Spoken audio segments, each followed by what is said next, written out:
We want to again welcome Congressman Keith Ellison, co-chair of the Progressive Caucus, and we're all yours. Let you kick it off and tell us what it looks like from your vantage point, how the defense discussion may be going this week, and I'm sure you have a few things on your mind to share. Oh yeah, well, Tim, good to see you as always. Good to see everybody in the PDA family and affiliated groups. It is absolutely essential that our advocacy take place across America, but also here in Washington, D.C.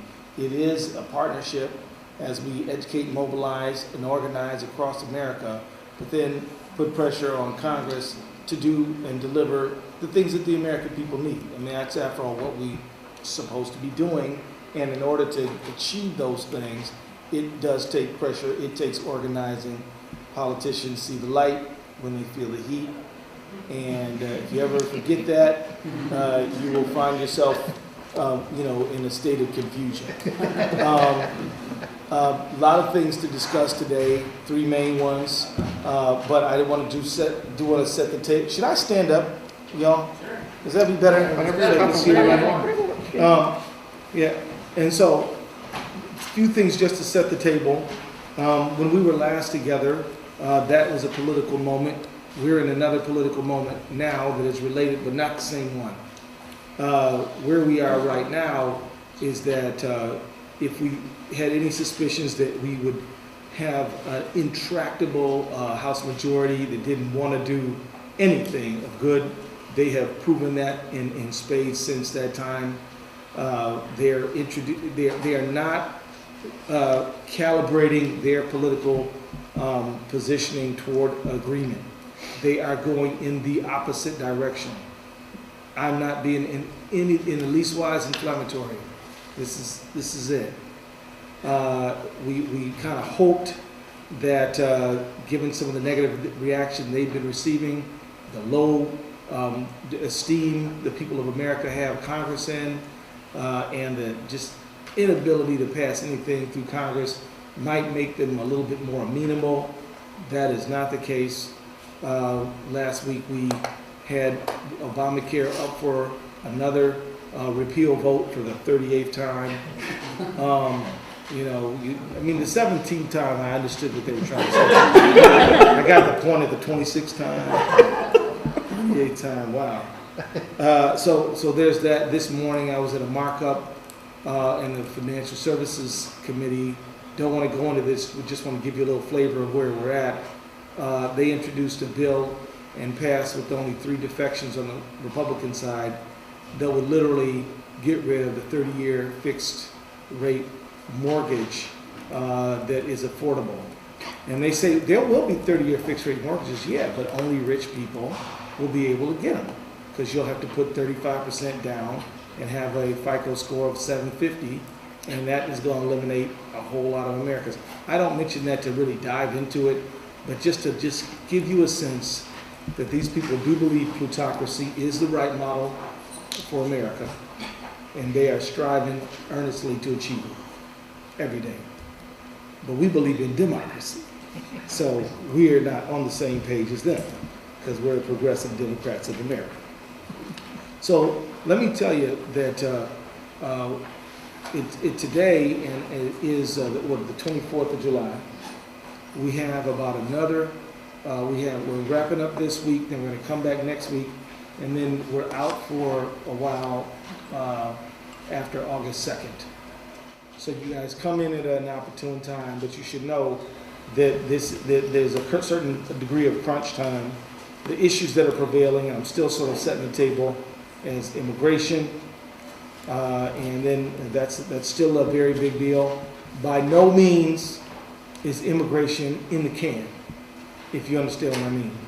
We may go through all this and not get an immigration bill. Much of it will be determined by the level of fortitude, advocacy, and just broad determination of the people who want comprehensive immigration reform, me being just one among many. But when we get back, there's going to be a number of things on the plate. One is going to be this debate around tax reform. Republicans have said they want to lower the number of loopholes and lower the rates. They've argued for budget neutrality. Now, if they argue that, we will continue to suffer under the sequestration cuts that we have seen this year, $85 billion. The interesting thing about sequestration is that it wasn't one big massive hit all at once. Sequestration, the way it has taken effect and hurt Americans, is it's hurt Americans who need government services more, like people who need Meals on Wheels and Head Start. And where it has hit middle class people, like with the Federal Aviation Administration, we came back and we fixed it. But we have massive layoffs for civilian employees at DOD. The pain is being felt, but it's not massive all at once to people who are politically connected. It's dribs and drabs to the politically disconnected. So politically, these people are not in a frame of mind where they're talking about shifting and sequestration. But I believe that is going to come to an end, because we are going to see cuts that are going to affect the whole country, Republicans too. Now, ordinarily, they would not want to do a financial transactions tax. They just wouldn't want to do it because they don't want any taxes. They don't want the government to have any money, because if the government has money, the government might help an American. And that's not what they want to see happen. So they don't want to do that. But they may have to do that given the exigencies of the moment. And the financial transactions tax, I believe, has a chance of viability in the context of the debate that we see coming up in the fall on tax reform. I don't need to lecture you all on how good of an idea the Inclusive Prosperity Act is, but if you give me a minute, I'll give you a few reasons why I think so.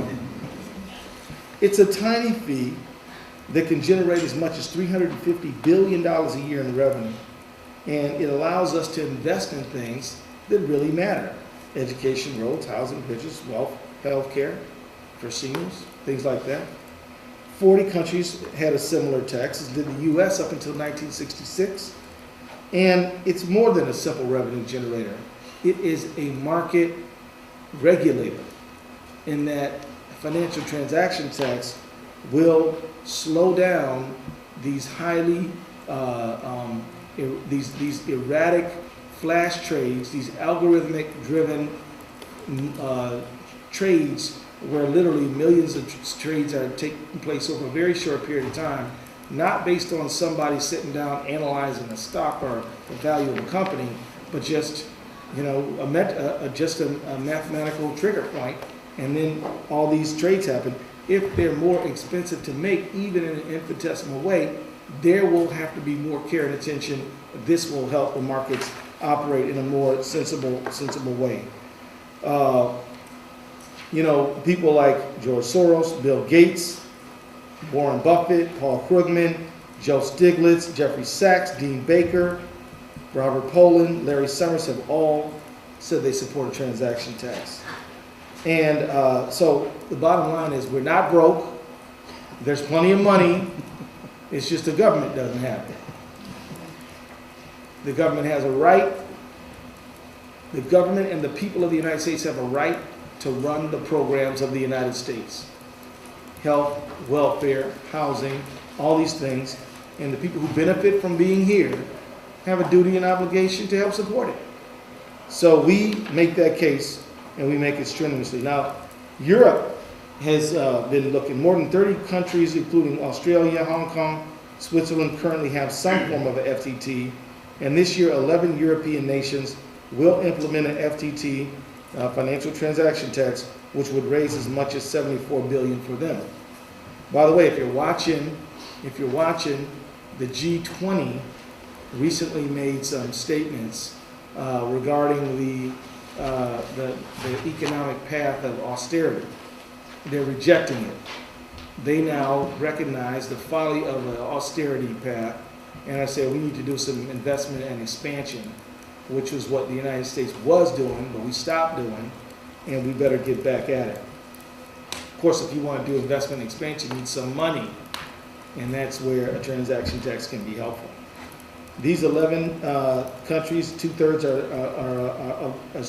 represent two-thirds of the European Union economy: Germany, France, Spain, Italy, Belgium, Estonia, Greece, Austria, Portugal, Slovenia, Slovakia, and a 0.1% stock in bonds and 0.01% on derivatives, they can raise a lot of money. And by the way, the London Stock Exchange imposes 0.5% tax, which raises about $30 billion a year in an economy which is very substantial. So the fact is, this is a good idea. And we need to press it. And we're working on gaining signatures every day. We're working on it more and more every day. I don't have a count for you, but it's something we're pressing, and we're talking about it, and it's an idea that has some currency. Several other members of Congress are toying with a financial transaction tax. This one, the Inclusive Prosperity Act, is the best model. But here's the thing about that. They're open to the idea. So we're not trying to persuade them transaction tax or not. We're saying, okay, now we all agree on a transaction tax. Which one? Which is a better and easier place to be to sell the program? So that's what I want to say about that. And I see a hand right there. Quick question, Congressman. So now that Chairman Dawkins and Ranking Member Hatch have asked for recommendations from senators to revamp the tax code, is there a senator that's willing to submit the idea of the tax to them? Let me tell you, I have it on good authority that there is. Right. But the person who has advised me of this has not released me to discuss it. Stay tuned. But I just want to tell you that yeah, there's at least one senator and perhaps more who feel that this is a viable idea, who recognize the fact that we need an offensive strategy, and that the transaction tax is politically something that is very attractive, because people know that we bailed out Wall Street. They resent the fact we didn't bail them out, and people feel like, we got some comeback coming back, right? And so it's time for patriotic companies to do what's right by America. If you do well in America, you should do right by America. How about that for a change? So a little patriotism. Crazy idea. So there's that. I want to now move to voting rights. Yes. Now, the Progressive Caucus is very clearly focused on issues of democracy.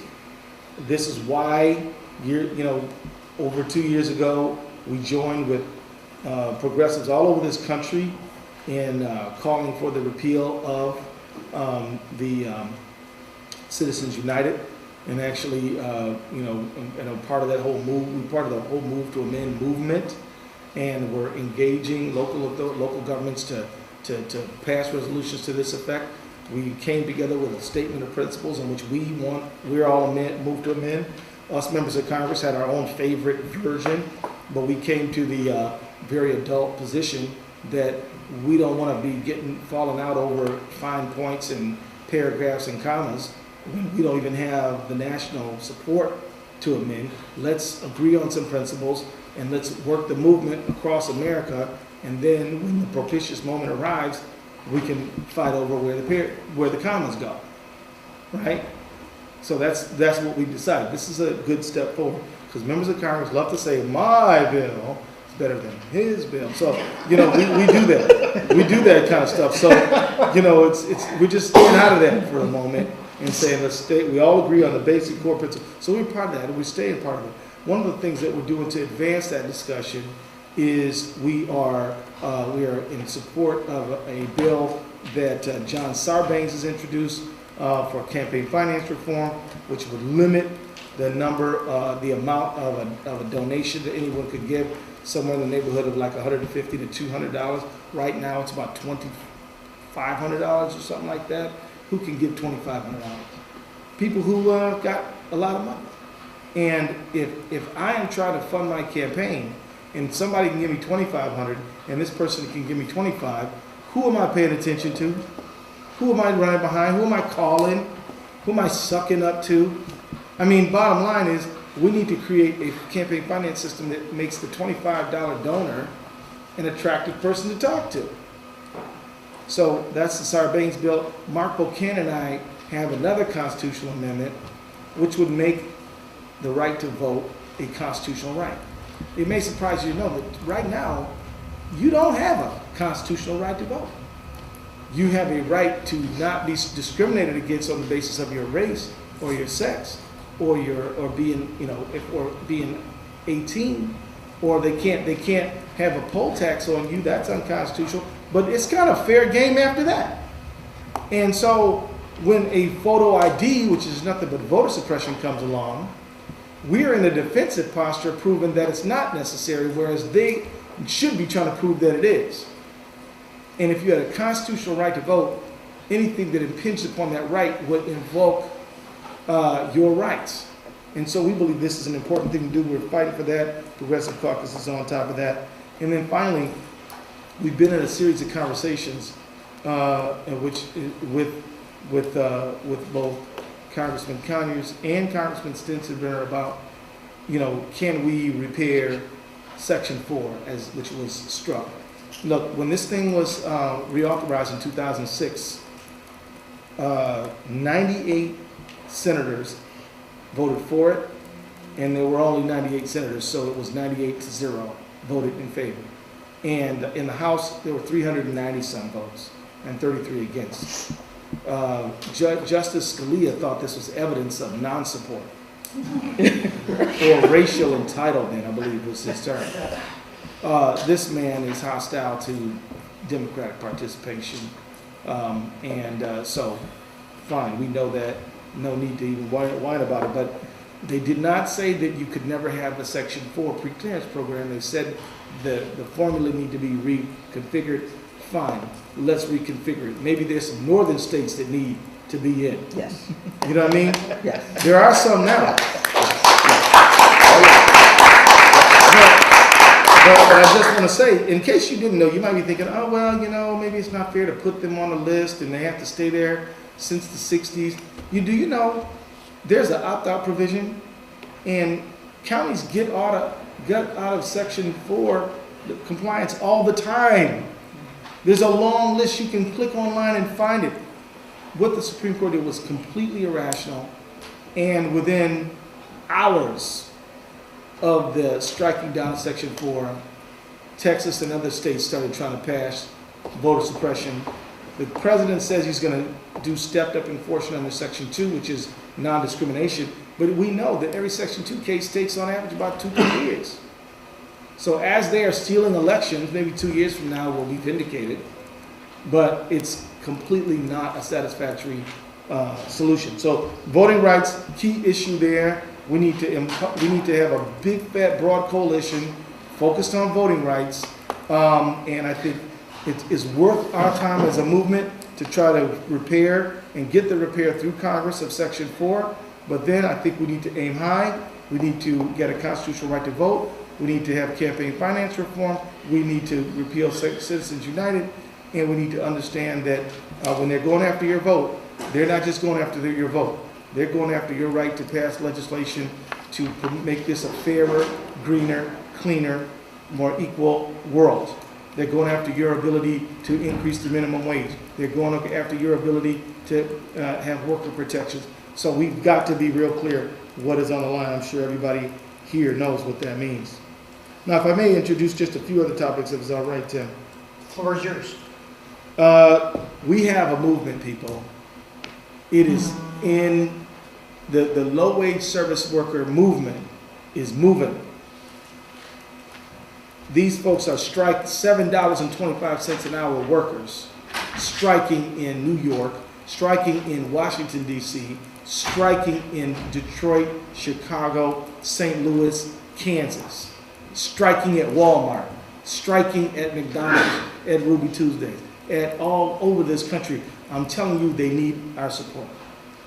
We need faith groups to say that it's immoral in the richest country in the history of the world, where there's radical abundance for the wealthy, that people are getting paid $7.25 an hour, the lowest minimum wage since 1960s, when accounted for by inflation. Now, if you're making $7.25 an hour and you striking and you're not going to get paid for the day you're not at work, you really need to be striking, right? Your back is against the wall. And by the way, these are people who, hey there, we've just been joined by Jim McGovern. These are people who are feeding families, are buying Pampers and feeding families. And at the same time that the minimum wage has been stuck and stagnant and not moving, they're trying to cut food stamps. And Jim was awesome last week protecting the food stamp program. And imagine this, $196 billion worth of farm subsidies passed through Congress as they cut the nutrition title out of the bill. And then 14 members of Congress voted for it in the Republican caucus, who themselves receive ag subsidy. And George Miller put a report out on this, which, I mean, if they had any shame, they'd be embarrassed. Anyway, the Progressive Caucus, we're on a low-wage worker job tour. I see my friend Mike Capuano just joined us as well. And I just want to say, y'all, I mentioned in the introductory way that we were defending the 30-year fixed-rate mortgage that is affordable yesterday in committee, and Mike Capuano was nothing short of brilliant in his remarks on that front, so please give him another hand. Mike got up there and made a statement, and all the rest of us just said what he said. So anyway, so the Progressive Caucus, we've already been to San Jose, California, fighting for low-wage workers, McDonald's workers. We went to Milwaukee. We've been here in D.C. standing with striking workers at Union Depot, and we have sites in New York City coming up and in July, but also Kansas City and St. Louis, and we'll add more. And we'll have members of the Progressive Caucus there fighting for low-wage workers. Let me tell you, raising the minimum wage is a winning idea. Even it polls extremely high. Even a majority of Republicans support raising the minimum wage. So if that's the thing that you all want to focus on, I think it's a very good idea. Let me say, make a couple of comments as I wrap up, because I know my colleagues are waiting to talk. One of the things coming up soon is the consideration of the Trans-Pacific Partnership. This is a trade deal, and members of Congress cannot order a copy and just read it, because under some rules that have to do with diplomatic right to secrecy, members of Congress can ask about certain provisions in it, certain titles, certain chapters, but we can't just go see the whole thing. So I had a colleague, a constituent, call me and say, I heard about this big Trans-Pacific Partnership. Can you send me a copy? I said, I wish somebody send me a copy. As a member of Congress, we cannot just go read it. It's considered a secret document, and this thing's going to come down in two parts. One is going to be something called Trade Promotion Authority, or so-called fast track. And this is going to be a thing where we literally waive parts of the Constitution, because this is basically a treaty and you need 2/3, and so we're not going to have that. And we're going to waive our right to amend the trade bill.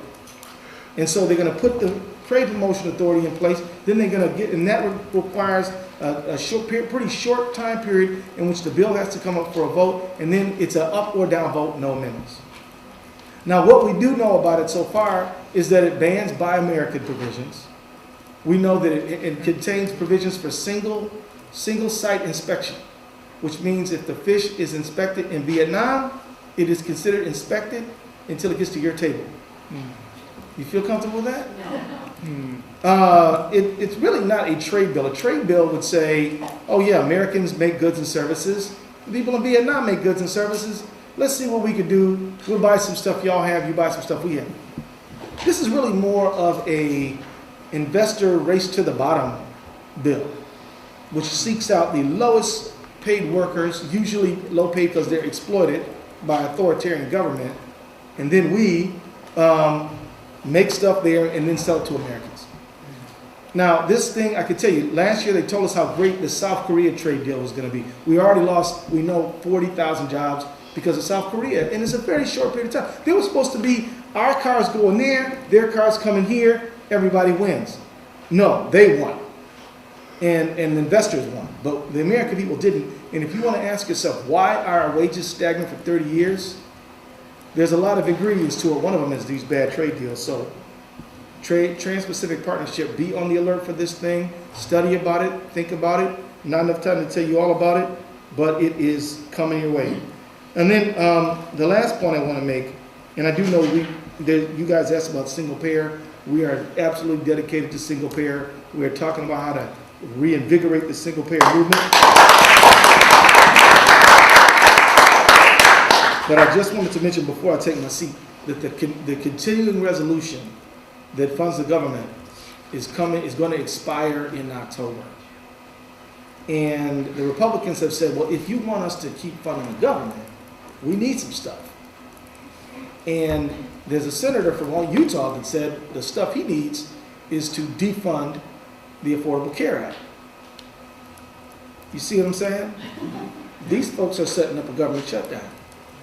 We need a strategy, a response, an affirmative position on what we're going to do about it. And we need our people to know that this is what they're angling for.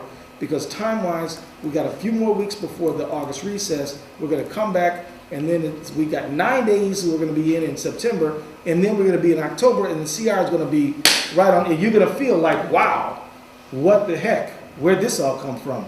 Well, it's brewing now. And so we've got to, as a movement, be clear on what we're going to do about this looming, threatened government shutdown on top of this already failed austerity movement. So with that, enough talking from me. I'll be happy to respond to questions later. Thank you all. Before you run away, thank you. The strength of these meetings has been your staff as well as your participation. I wonder if you could just take a second to share with those that are watching. Many of us have been on conference calls with many of your staff who are in the room today, whether it be the Robin Hood Tax for Voting Rights. If you could, to folks out in the live stream, introduce your team to our team, and this is where it happens, making those connections. This is where the magic happens. So come on over here, Carol. Carol Wayman knows a lot about financial services, and she helps us stay on top of that kind of stuff. So this is Carol Wayman. Give her a hand. Can you get a camera on Mike right there? Mike is a communications leader, and he helps form message and get it out. Thank you, Michael.